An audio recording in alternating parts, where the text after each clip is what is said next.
Thanks for downloading a 3CR podcast. 3CR is an independent community radio station based in Melbourne, Australia. We need your financial support to keep going. Go to www.3cr.org.au for more information and to donate online. Now stay tuned for your 3CR podcast.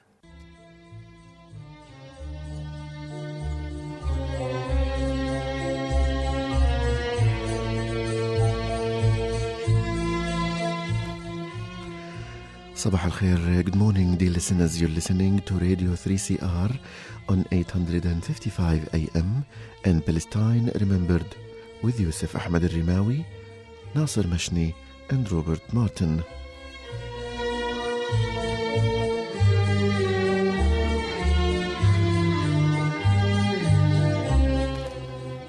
Thanks for tuning in to another edition of Australia's only radio program that is totally dedicated to the Palestinian cause in English language. I would like to welcome our listeners on the AM dial and those who will join us later on 3cr.org.au/podcasts.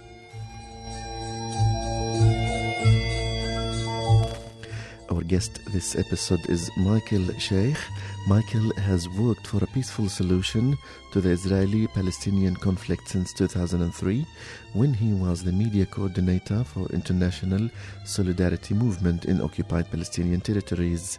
He was one of the founders of International Free Gaza campaign to break Israel's maritime blockade of the Gaza Strip, and worked as a public advocate for Australians for Palestine from 2007 to 2010. He is a contributor to 3 books on the role of non-violent direct action in the struggle for Palestinian independence, and has commented on Israeli-Palestinian affairs for The Age, The Australian, The Canberra Times, ABC Radio National and SBS Television and Radio. Michael is going to talk to us about his journey for Palestine and more. So for this, stay with us and enjoy the episode.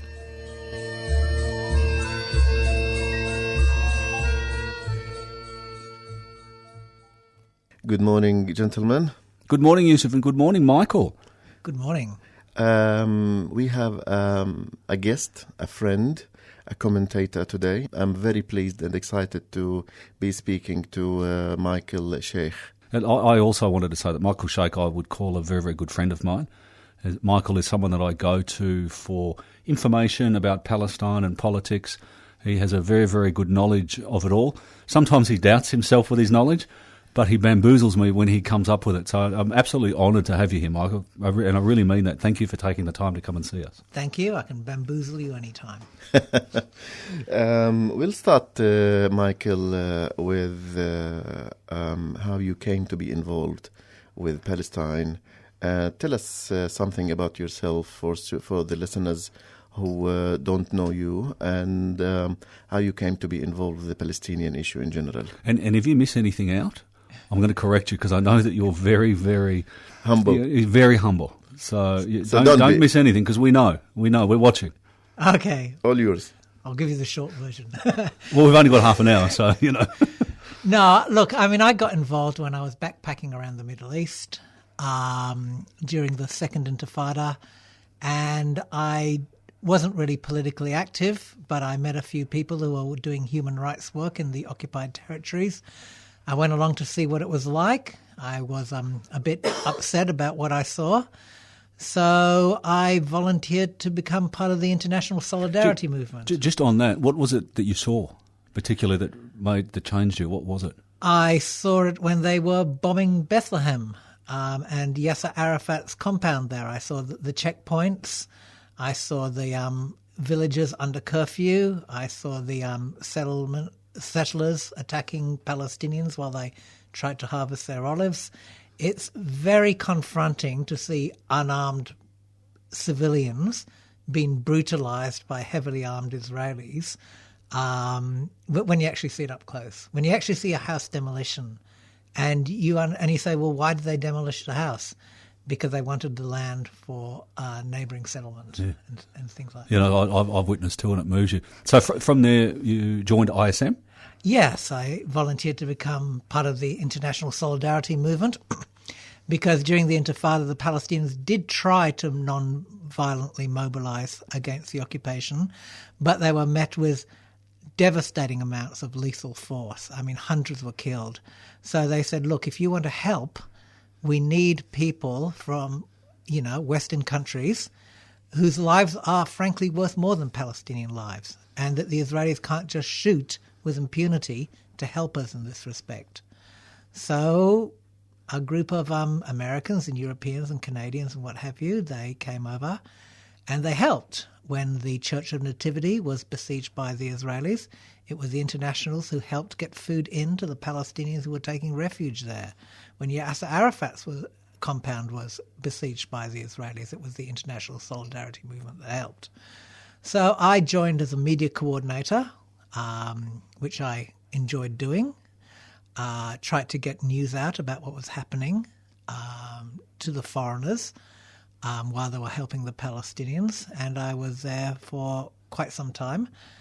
And it was a very eye-opening experience. So eventually I got arrested and put in jail and deported, and I thought, well, when I get back to Australia, I'm going to see what I can do within my own community to help the Palestinians, help get the story out about what's really going on in Israel and Palestine. What were you arrested for, Michael?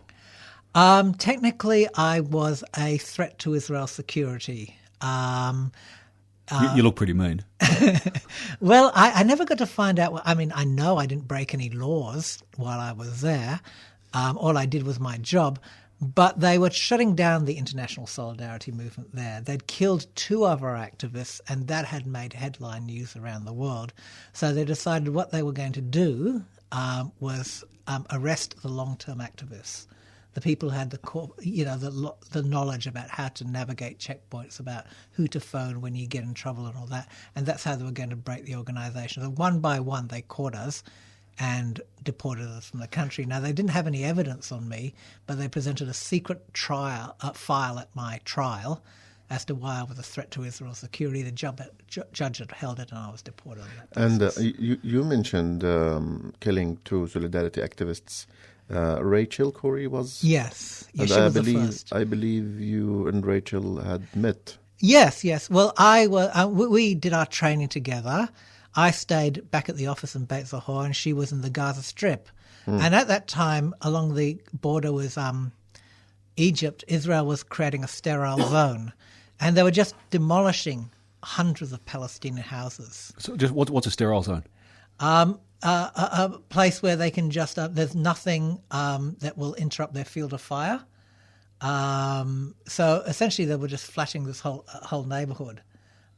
So mums and dads, kids' homes were getting demolished and pushed out the way so we can actually fire deeper into Gaza. Yeah, and stop the tunnels and things like that. And, these were ordinary people's houses.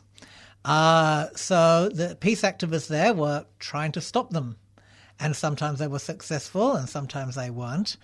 And eventually the Israelis got more and more aggressive until they ran over and killed this American peace activist, Rachel Corrie, and that made headline news for a couple of days. Because she was an American, not a Palestinian. Yeah, because she was a white American and unarmed, and they couldn't kind of say, well, we thought she was going to shoot us or anything like that. This goes back to what you were saying, that we need the foreigners here because their lives are greater than the Palestinians, and, you'll be protected.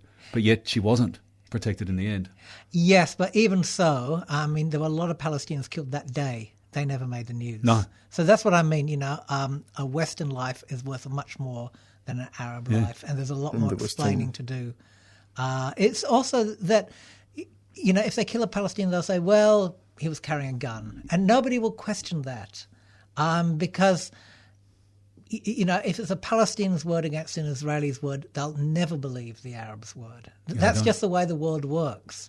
Whereas it's an American, a white American, or an Australian, that carries more weight, essentially. That's so sad. Yeah. And wrong. And then you were deported. Mm-hmm. You came to Australia with this momentum to continue work for Palestine from within. What happened? Well, luckily there was a great little group in Canberra, which is my hometown, called Australians for Justice and Peace in Palestine, and I immediately joined that. and we did a lot of great stuff just at a volunteer level. Then a few years later, I was asked to come to Melbourne to work full-time for Australians for Palestine, and that was a fantastic experience. That's where I came to know you. Yes, exactly. You gave a presentation at Deakin University where I used to work, I think, in 2007. Yes. And that was a very good presentation. Right. I think it was a debate. Yeah, I think I was there. Yes. We didn't cross paths at that stage, Yusuf, but I went too. Yeah, I was undercover. Yeah, I know, you always are. Yeah, I held my walking crutch with the left hand. It threw me off. It threw me off. It's the opposite, I didn't realise. It's the opposite, so yeah. So, go on. You were telling me about your role in Australians for Palestine. Yeah, no, that was a great experience, and we did a lot of good stuff for 3 years, and then I decided to take a break for a while. And then in 2013, I started working part-time for APAN, the Australia-Palestine Advocacy Network, which has kind of taken over as the main advocacy organisation for very Australia. good. Palestine. Great people. Yeah. And they do a lot of good work too. So it's very encouraging to see not only how many wonderful Palestinian activists there are in Australia, but how many people like Rob that there are who understand what the Palestinian struggle is all about and want to help in their own way and to show solidarity, to see how the movement's grown and been matured, and particularly to see how second and third generation young Palestinians are coming up and finding their own voice as Australian Palestinians to tell their own story. And that didn't used to happen 10 years ago. Palestinians would tell you, actually, I knew several who claimed to be Jordanian or Lebanese because they were told, look, don't cause trouble. You're in a free country now. People will think you're terrorists. They no longer do that now. Now they're very proud to call themselves Palestinians because they understand the role that Palestine plays in the international struggle against racism. No, I just want to say something. Sorry, Yusuf, I could see you about to ask a question. I want our listeners just to have a think and wonder if they've heard of the flotilla. I think a lot of people that are involved with breaking the siege in Gaza are pretty familiar with the boats and the flotilla. And I was just wondering, Yusuf, do you know who came up or was one of the people that came up with this? Have you any idea? Well, I know who the person was behind it. Let's just ask Michael and see if he has it. Michael, have you any idea who may have come up with this wonderful idea that, has... I'll spare you the answer. It's Michael. Okay. And the reason I ask like this is because Michael is very, as we said before, humble. And so every time I introduce him to someone, I basically introduce him as the flotilla. So tell us a bit about that. The person behind the flotilla. Okay. Well, look, when you're in jail, in an Israeli jail for a week, and I'm not saying it was like Midnight Express or anything, you got a lot of time to think. So I thought, well, what can we do when we get out? Because we'll never be able to get back into Palestine by going through the usual route. But Gaza started being under siege in 2006, as soon as Hamas won the election. They tightened the siege in 2007. And I thought that one thing that foreigners could do was to draw attention to the blockade, to the hidden suffering that nobody was talking about in Gaza. And one day we could just charter a couple of boats, fill them full of medical supplies and things that people needed in Gaza but weren't being let through, and we just sail up. And then we put Israel in a lose-lose situation. If they let us through, the blockade is broken. If they don't, then they show to the world that they're actually punishing civilians as part of their blockade. So that was the original idea. So yes, I came up with this. This is from the cell. They locked you up and you came up with this. Well, that was the idea. But remember, there were a lot of people who did a lot more work to make it happen than me. I mean, it's easy to come up with a great idea, but actually, arranging to get the boats. It's huge. It's money. It's a whole lot of things. I mean, fundraising. Yeah. Tens of thousands of dollars to charter a couple of fishing boats. And then from there it grew. First time we got straight through because the Israelis were smart enough to realise that they didn't want to give us all this free publicity by stopping us on the high seas from getting into not Israel, but the occupied territories.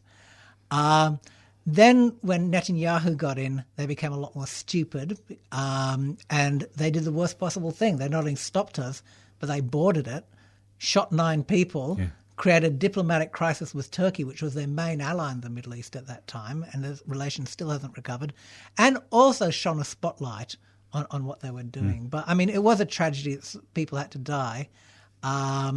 But everybody on that flotilla knew that they were taking a risk because, I mean, these are, vicious people. Michael, we are going to take a quick break, and when we return, we'll listen to your reflections on current affairs. So stay with us.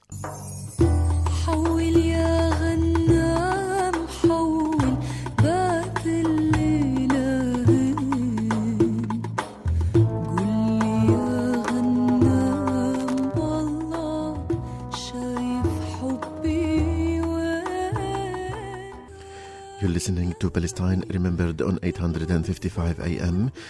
حول يا غنام from the Syrian folklore by Lina Shamamian.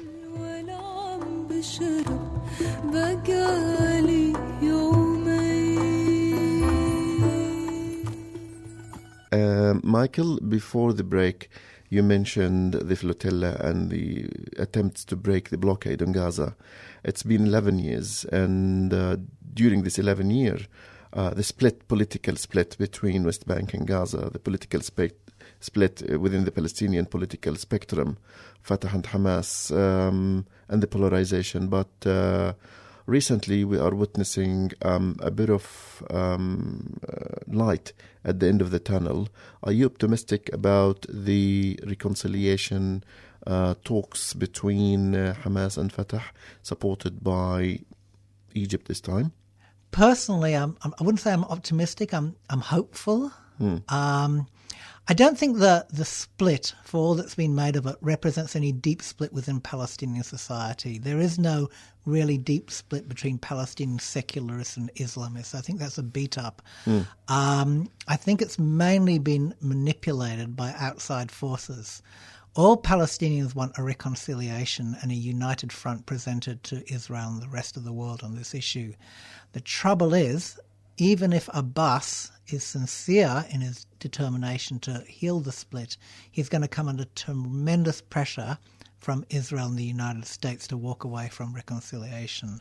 And that's been an ongoing problem. They were the ones who first fomented the split back in 2007, which actually precipitated the splitting of Gaza from the rest of the Palestinian Authority. Can I just ask, why does Israel have an issue with them being unified like that? Just for the people that don't understand it, why will they be putting pressure? Well, you see, Israel doesn't want to have an accord with the Palestinians. So if they can say, look, how can we deal with Abbas? He doesn't even represent the Palestinians. Then that's a get-out-jail-free card. So it's in their interest to kind of like wedge the two against each other and focus on the split. And then he can just say, look, Abbas can't even control Gaza. How can I make peace with him? It's exactly what they said in the last 2014 unity government, That's why where Netanyahu said the day before unity government that Abbas doesn't represent all Palestinians, and the day after unity government that Abbas is siding with the terrorists. Exactly. How can we deal with Abbas? He supports terrorists. He wants to wipe us out. And that's the kind of like pressure he's under. And so that's why... But from here, I have to say that Abbas has shown determination not to bow to pressure when it comes to internal politics. Yeah. Whether internal issues like the call from Saudi Arabia, Emirates, Egypt and Jordan last year to reinstate Dahlan within Fatah before the convention of November, that didn't lead anywhere. And now with the pressure to basically break the unity government with Hamas, I think it will lead nowhere. I hope so. You see, like I said, there's not a split within the Palestinian society as such, but there is a real political split over tactics between Hamas and Fatah. Certainly. Hamas has always said, look, Israel will never voluntarily withdraw from the occupied territories, and you're dreaming if you think that America and the international community are going to make it withdraw as part of a peace process.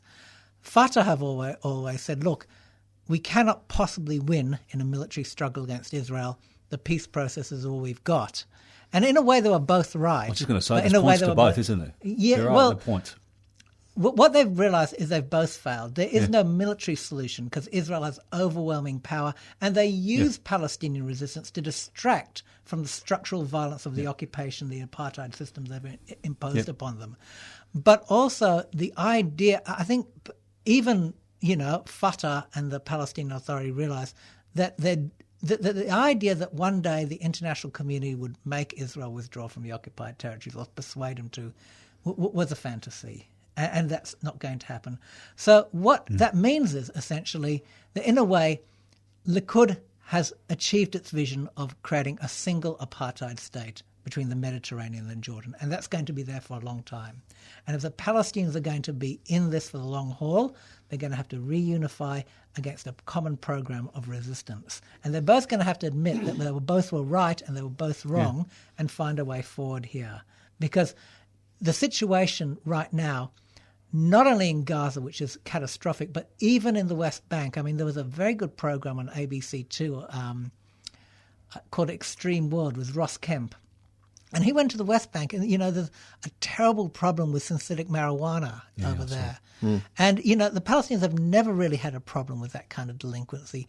But, if you brutalize a society that much, if you destroy their leadership, if you take away their economic prospects and hope for a future, then it happens in every colonial conflict. Eventually, the youth kind of turn to that kind of level of delinquency. Of and it's an orchestrated issue because in East Jerusalem areas where, let's say, PA has limited control, if any, the youth are suffering from drug issues more than they do in West Bank, which means that Israel is feeding into that market with more and turning blind eye towards drug dealers and smugglers to reach that end. I have no doubt in my mind that they were actually helping the drugs get in. Yeah. I have no doubt. I mean, that's what you do. Yeah. It's an orchestrated issue. Yeah, and then, Look, it happened in this country. It's been happening around the world since Christopher Columbus. It's the oldest trick in the book. And the Palestinian Society is resilient, but it is beginning to break down because of this ongoing brutality and structural violence. 40% of Palestinian men in the West Bank have been inside Israeli jails. 90% of them are brutalized when they're there. Can you imagine what generation after generation of that kind of trauma does to a society? Can't imagine. So, I think now the Palestinians realize that there is no magic bullet that's going to end the occupation. So what do they do? Well, they've got to do what every other colonial society does. They've got to realize that the international community is not going to save them. It's up to themselves to build up their own internal solidarity, but also their solidarity with other oppressed groups. One of the most amazing things that happened this year was Michael Bennett, the great American footballer.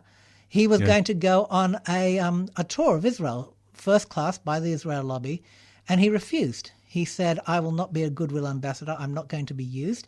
He quoted Muhammad Ali, who was a great friend of the Palestinians, and also, I think, Juan Carlos, who was one of the athletes who made the Black Power salute at the Mexico Olympics in 1968. And he said, in justice, you're either all the way in or you're all the way out, and I'm in. And that kind of solidarity between oppressed groups, that solidarity between Black Lives Matter and the Palestine Solidarity Movement is very important because they both realized there was a time when African Americans thought, well, now we've got a black president, we didn't need to worry about racism anymore. Well, look what happened 8 years later. Well, not 8 years later. Look what happened at Trayvon Martin and all the other people who are murdered on cell phone, on camera by police. And nothing happened to the murderers and stuff like that. So they also know that, these racism is part of the West's deep story, and it won't go away quickly. The Palestinians realize that. The African Americans realize that. Aboriginal Australians realize that as well. And I think it's important for those of us who are concerned about racism here to be concerned about racism everywhere because our enemies are the same. Donald Trump doesn't really discriminate between Puerto Ricans, Palestinians, Mexicans, and Palestinians. And they're other all, oppressed groups. Yeah, exactly. Michael, you mentioned the solidarity between Palestinians and other oppressed groups, and there is a shift to our favor in the last decade or 2 decades, especially with the rise of social media, and the people these days can communicate horizontally easier and more efficiently more than ever. In the other paradigm, which is Palestine has been losing the arena in its, I would say, the governmental type of support that we used to get from Arab countries. Now Arab countries are considering normalization without a solution with the Palestinians. Now we're seeing Israeli breakthroughs in China, in South America, in India. And in Africa, this used to be unconditional supporter of the Palestinian rights. So how do you see the balance between these two paradigms? We're losing here, we're winning here. Yeah, well, I mean, there used to be a thing called Third World Solidarity, and that was really big during the decolonization period after World War II. I think that kind of broke down with the end of the Cold War, and it's been replaced more and more with identity politics. So instead of, the Afro-American countries like India, China, the African states, the Arab states saying, well, we've all been victims of the same system, therefore this is why we stand up for South Africa and Palestine and all the other oppressed groups. That's been breaking down. It's been defeated by outside forces and by a resurgent groups like Hindu nationalism, Christian fundamentalism in Africa, and, the collapse of the Arab Spring and, the takeover of, many Arab countries by these kind of pro-American strongmen. And that's been a real defeat for the developing world and for the Palestinians in general. But I think, the people within these countries realize that their press is the same. They realize that, when Sisi and Netanyahu meet and they get on really well, that's not a coincidence. So at the grassroots, as people grow disillusioned with their governments, they can also relate to the Palestinians more. So that is hopeful that, people are mobilizing, more and more. But, I mean, the proliferation of extreme right groups around the world is scary, not only in Europe, but in India, the Philippines, Russia, Africa, and things like that. And there's been a real rollback recently. So we'll see. But people are resisting more, and that's hopeful. We're going to have to leave it here with this statement, Michael. And before the end of the show, I would like to say a belated birthday wishes to Miss Jean Shaik, Michael's mother, and our lovely listener who celebrated her birthday 2 weeks ago. I hope you had a wonderful birthday, and I wish you a life filled with joy and happiness. Michael, thank you so much for coming to the show. And we will be looking forward to speaking to you in future episodes. Thanks for being with us. It's been a real honour. Thank you. Good-io.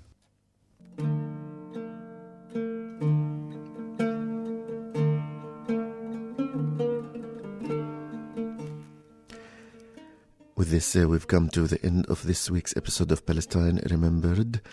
And our guest this episode, Michael Shaik, an Australian writer, commentator, and advocate for Palestine. Thanks for tuning in this week. And remember to listen same time next week, Saturday, 9:30 in the morning. Until then, have a great time and salam.